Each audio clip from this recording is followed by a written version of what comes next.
नमस्कार किसान साथियों, स्वागत करता हूं आपके अपने यूट्यूब चैनल अपना किसान सेवा में।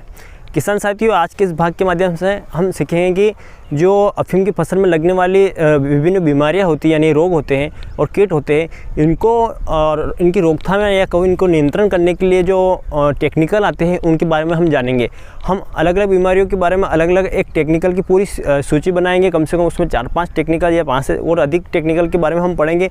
उन टेक्निकल को आप पढ़ के फिर किसी प्रोडक्ट का चयन करेंगे तो ये आपके लिए काफ़ी अच्छा रहेगा। तो आप भी इस वीडियो को अच्छे से समझिएगा कि क्या टेक्निकल होती है पर्टिकुलर बीमारी को कंट्रोल करने के लिए, इसके बारे में जानेंगे। आप डायरेक्ट किसी प्रोडक्ट पर डिपेंड नहीं रहेंगे। आप किसी भी अगर आप किसी दुकानदार के वहाँ भी जाएंगे तो उसके ऊपर लेबल पे लिखे हुए टेक्निकल को पढ़ेंगे कि अगर मेरी फसल में ये बीमारी लग रही है तो मुझे ये टेक्निकल पढ़ूंगा, यानी ये टेक्निकल होगा तो मेरी फसल में बीमारी कंट्रोल होगी। तो बढ़ते हैं आगे अपन इसके बारे में। तो किसान साथियों, सबसे पहले अफीम की फसल में लगने वाले रोग के बारे में हम बात करेंगे। इसके बाद हम कीट के बारे में बात करेंगे।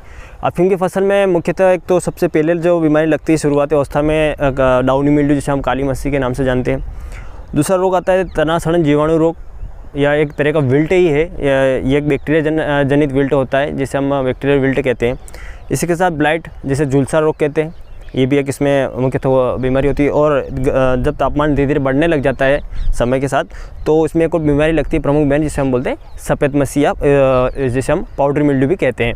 तो ये कुछ प्रमुख बीमारी होती है। ये लगभग 4 से 5 बीमारियाँ जो है अफीम की फसल में लगती है। और अब एक एक बीमारी को लेके हम बात करेंगे यहाँ पर उनके कंट्रोल करने वाला टेक्निकल के नाम, उनकी टेक्निकल के बारे में। टेक्निकल की हम यहाँ पर सूची बनाएंगे, उस सूची को आप देखिएगा, समझिएगा। और आप जब दुकान पे जाएं तो जिस पर बीमारी का जो टेक्निकल है उसी को आप यूज़ करिए उसको कंट्रोल करने के लिए।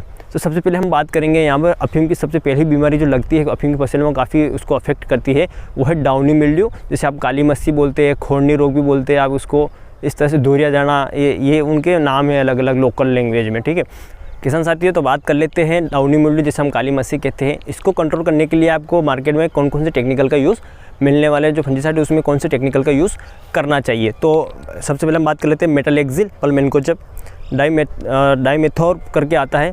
ठीक है, उसके बाद एक और एजेक्सोस्ट्रोबिन, फोसेटाइल एल्यूमिनियम, क्लोरोथोलेनिल के नाम से भी आता है। इस तरह से ये पूरी सूची है।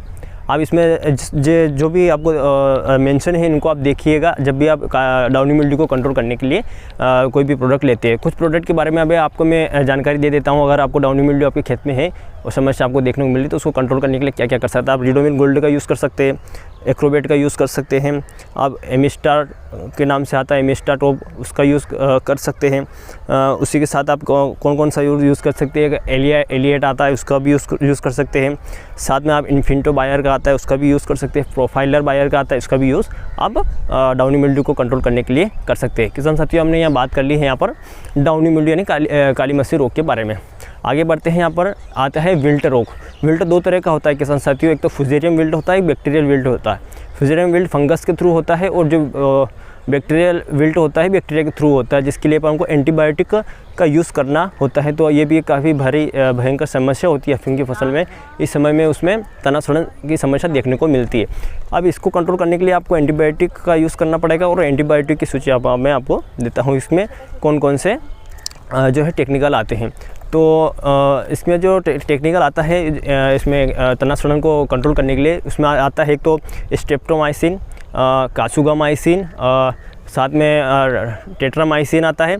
और आप इसमें एक कॉपर ऑक्सीक्लोराइड का भी यूज़ कर सकते हैं, क्योंकि ये भी कहीं ना कहीं इस रोग को कंट्रोल करने में उपयोगी होता है। इस तरह से आपके सामने सूची लगी, इसमें कई सारे टेक्निकल आप इसका यूज़ कर सकते हैं। कुछ प्रोडक्ट के बारे में आपको बता देता हूँ। अगर आपके खेत में अगर तना सड़न की समस्या आपको देखने को मिलती है तो आप कौन कौन से यूज़ कर सकते हैं। आप तो धनुका का कासू भी आता है उसका यूज़ कर सकते हैं।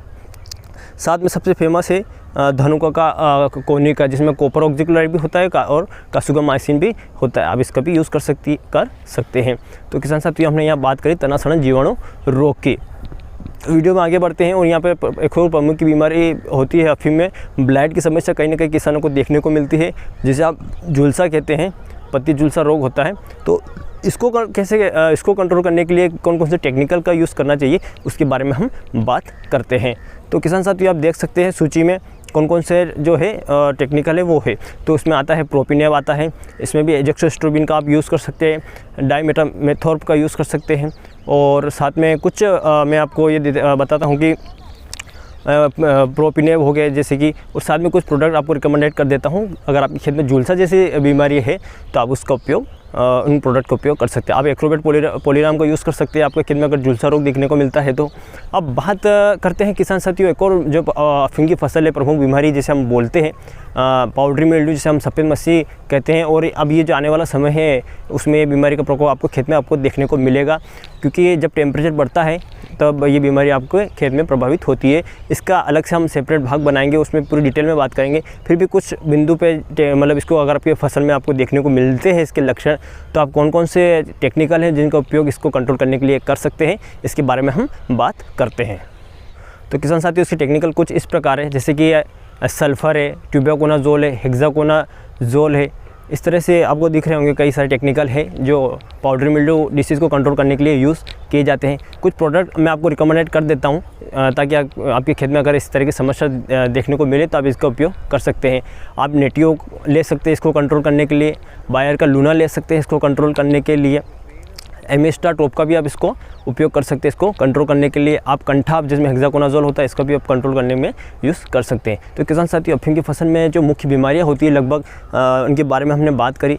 इनको कंट्रोल करने के लिए हमने टेक्निकल की भी बात करी। अगर आप मार्केट में जाते हैं, कहीं भी दुकानदार पे दवाई लेने जाते हैं तो आप पहले देखिए, उस पर पढ़िए कि जो कौन सा टेक्निकल है उसको मिलान करिए, उस चीज़ से मिलान करने के बाद मिलाइए और देखिए कि कौन सी बीमारी को ये कंट्रोल करने के लिए उपयोगी है, ताकि आप इस चीज़ को समझ पाएंगे कि जो आप कोई भी अगर आप प्रोडक्ट खरीद रहे हैं किसी आपके खेत में कोई बीमारी को कंट्रोल करने के लिए, तो एक्चुअल में जो आप है वो ऑथेंटिक है, यानी मतलब वो वही टेक्निकल है जो जिसके लिए आप उसको ख़रीदने के लिए आए। तो आप इस चीज़ को थोड़ा समझ बढ़ाइए, उस चीज़ों को पढ़िए और वहाँ पर देखिए। और अरे थोड़ा सा एक सामान्य एक बेसिक चीज़ आपको बता देता हूँ कि आप अगर आपके खेत में कोई फफूंदजन्य बीमारी होती है, नहीं फफूंदजन्य बीमारी होती है, अगर उसको कंट्रोल करने के लिए आप मार्केट में कुछ प्रोडक्ट लाएंगे तो उस प्रोडक्ट के ऊपर मेंशन होगा फंजीसाइड, यानी कि रोग को वो जो अगर फफूंदजनित रोग है तो उसको कंट्रोल करने के लिए आप जब कोई प्रोडक्ट लाते हैं तो उस पर फंजीसाइड लिखा रहता है, फंजीसाइड आपको दिख जाएगा। अगर कोई जीवाणुजनित बीमारी है तो उस पर एंटीबायोटिक मेंशन होगा, तो आप इस चीज़ से समझ जाएंगे कि फंजीसाइड किस लिए यूज़ होता है, एंटीबायोटिक किस लिए यूज़ होता है। अगर आपके खेत में अपन कीट के बारे में बात कर लेते हैं कि कीट कौन कौन से कीटों को कंट्रोल करने के लिए हमें कौन कौन से टेक्निकल का यूज़ करना चाहिए। किसान साथियों अफीम की फसल में अगर आपको कीटों की समस्या देखने को मिलती है तो आप कुछ टेक्निकल है जैसे कि इमिडाक्लोरोपिड है, ठीक है, फिप्रोनिल है, साथ में आप क्लोरोपाइरिफोस को भी आप ज़मीन के साथ चलाते हैं। किसान साथी दीमक जैसी समस्या को निपटने के लिए वाइट ग्रब भी होते हैं, सफ़ेद लट जैसे हम बोलते हैं वाइट ग्रब, वो भी उनकी समस्या भी आपको खेत में देखने को मिलती है।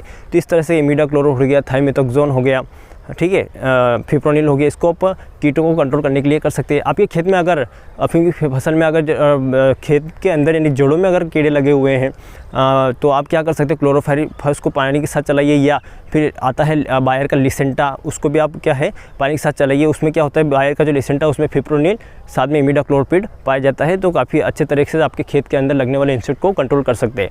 तो किसान साथियों हमने यहाँ कुछ टेक्निकल के बारे में बात करी जिसमें हम अपने रोगों को भी कंट्रोल किया, यानी बीमारियों को भी बीमारियों को भी बारे में बात करी, और साथ में हमने कीटों को कंट्रोल करने के लिए भी हमने यहाँ बात करी।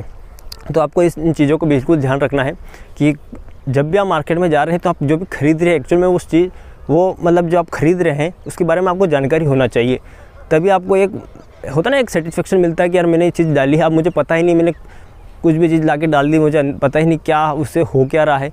तो इन चीज़ों से आप थोड़ा बचिए और आपको थोड़ा समझ है उसको आपका नॉलेज है उसको आप बढ़ाइए और आप टेक्निकल पढ़िए, और जो चीज़ आप यूज़ करें उसके ऊपर देखिए एक्चुअली में फंजीसाइड ही है, बैक्टीरियासाइड ही है या कुछ और है, आप थोड़ा अच्छी समझ बढ़ाइए, ठीक है। तो आज की बात में किसान साथियों हमने यही जाना है कि कौन कौन से टेक्निकल होते हैं और कौन कौन से प्रोडक्ट है जो आपकी अफीम की फसल में लगने वाली बीमारियों को कंट्रोल करने में कर सकते हैं। किसान साथियों अफीम में लगने वाली सामान्यतः यही बीमारी है, लगभग ये 4 बीमारियाँ लगभग यही लगती है। और इस तरह का इस प्रोडक्ट को आप घुमा फिरा के यूज़ करते रहेंगे तो आपकी खेत में बीमारी कंट्रोल हो जाएगी, कोई बड़ी बात नहीं है। तो आशा करता हूँ किसान साथियों आपको ये भाग समझ में आया होगा, और अब आगे मिलते हैं हम अगले भाग में, तब तक के लिए धन्यवाद।